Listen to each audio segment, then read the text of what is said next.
Hi everyone, welcome to another episode of JK's Garage. In this episode, I wanted to talk to you guys about the incidents that happened at the recent Bathurst 12-hour endurance race. Now, one of the things that transpired was Valentino Rossi pit lane crash. Yes, can you believe it? The guy crashed in the pit lane. And from what I've seen, I think he just came into the pit lane a bit too fast, crashed into, well, when I say crashed, nudged against the wall, which facilitated a drive-through penalty. And still, nevertheless, Rossi and his team, the BMW team, still finished in second place overall, despite that drive-through penalty. So nevertheless, well done, Rossi and team. But still, I think a rookie mistake considering the amount of experience the guy had. So one of the other talking points was BMW's strategic moments in the Bathurst race.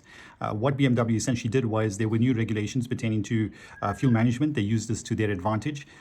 Essentially, Team WRT extended their fuel window, just allowing them to stay out a bit longer, and it worked in their advantage. Like I said, they finished 1 and 2, whereas other teams towards the end of the laps, they opted to come in and refuel in order to, well, finish the race. And yeah, BMW finished first and second. Well done, BMW. So there are some couple things about Bathurst, lesser known facts that I just wanted to bring to you guys' attention, which I thought absolutely fascinating. So one of the things was the race first started in 91 and actually featured road-going cars. Now, to think about it, back then they had the RX-7, the Mazda RX-7s, they had the Toyota Supra, and of course the BMW M3s competed back then. But can you imagine stock standard road-going high-performance cars entering the Bathurst race? Man, I wish manufacturers would bring this back to racetracks around the world. What was the saying go? Race on Sunday, buy on Monday. And that held true in the States. But yeah, can you imagine stock standard, off the showroom floor cars getting onto the racetrack and racing? Man, that would be awesome to see today. So women have competed in Bathurst endurance race. Unfortunately, in 2025, there were no ladies taking part in this race. And unfortunately, that's the reality, the challenge rather, of many races around the world where ladies unfortunately have the talent, but for some reason they don't get a seat at the table or seat in the car. For that matter.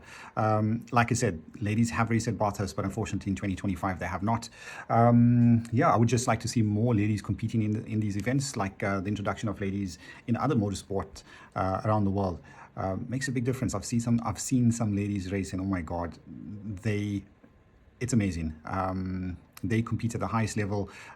They muscle out the guys, and it's really good to see ladies being involved in motorsport. The other lesser known fact is that kangaroos from time to time do tend to jump onto the track. Of course, it is a race down under where kangaroos tend to roam, especially in these not rural areas, but areas outside of the metropolitan places. So yeah, from time to time, kangaroos tend to get onto the track, which brings out the safety car and again, is a talking point for drivers and spectators alike. The other lesser known fact is Bathurst is quite a fast track. On the back straights, cars can easily get up to 300 kilometers per hour. Unfortunately, crashes are part and parcel of racing. And in 2018, one of the drivers competing in a Mercedes AMG GT3 lost control at 300 Ks and crashed. Miraculously, the driver, if I remember correctly, Ash Walsh, actually walked away from this crash. So it goes to show safety in these cars, the GT3 cars, are phenomenal to walk away from a 300 kilometer per hour crash.